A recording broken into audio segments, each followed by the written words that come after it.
Part number 1। मैं duty से वापस आ रही थी कि अपने पीछे कदमों की आवाज सुनाई दी।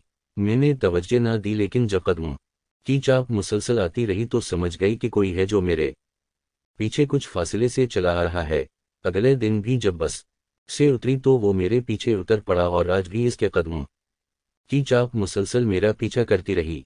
सुबह शाम जब ये यही होने लगा तो मैं घबरा गई। मेरे हालात ऐसे थे कि मुलाजमत नागुज़ीर हो गई थी, वरना मैं घर की ठंडी छांव से कभी बाहर ना निकलती। बस की खिड़की से सर टका कर सोचती कि आखिर क्यों कर पीछा करने वालों या इनकी घूरने वाली निगाहों से बच सकती हूँ। अपनी मंजिल आ गई, दिल खुश हुआ कि अब इस लोफर से जान छूटी। सड़क पर आई इसे पीछे आते देखा तो मेरे सब्र का पैमाना लबरेज हो गया। तभी दाव में आकर मैंने दो चार सुना दी।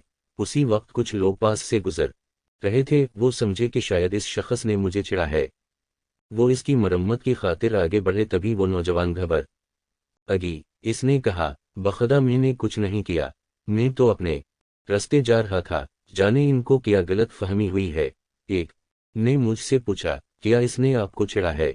नहीं चिढ़ा तो नहीं, लेकिन ये मेरा पीछा तो करता है। मैंने बताया, मैं इनका पीछा नहीं कर रहा, ये मेरे घर का रास्ता है। मैं अपने घर जा रहा हूँ। क्या अपने घर जाना भी कोई जुर्म है? मैंने तो फिर मुड़ कर नहीं देखा कि लोगों ने इसकी क्या दरगत बनाई। मैं तेज तेज कदम उठाती अपनी राह हुई थी, अलबत्ता शोर मेरे कानों में ताक़ुब करता रहा। घर पहुंची तो परेशान और थकी हुई लग रही थी। शाम से रात हो गई, मैं अफसुर्दगी के गर्दाब से ना निकल सकी। अगले दिन ड्यूटी पर जाने के लिए बस स्टॉप पर आई तो वो फिर मिला, लेकिन आज इसके चेहरे की चमक बिल्कुल मानत थी। इसने एक नज़र मुझे देखा और फिर नज़रें झुका लें। मैं समझ गई कि वो वाकई हमारे करब व जवार में रहता है और मैंने गलत फहमी में ये समझ लिया कि वो मेरे ताक़ुब में आता है। असल में यही बात सही थी कि वो अपने घर जाकर रहा होता था इस वक्त। 2 नंबर पार्ट अगली वीडियो में देखें।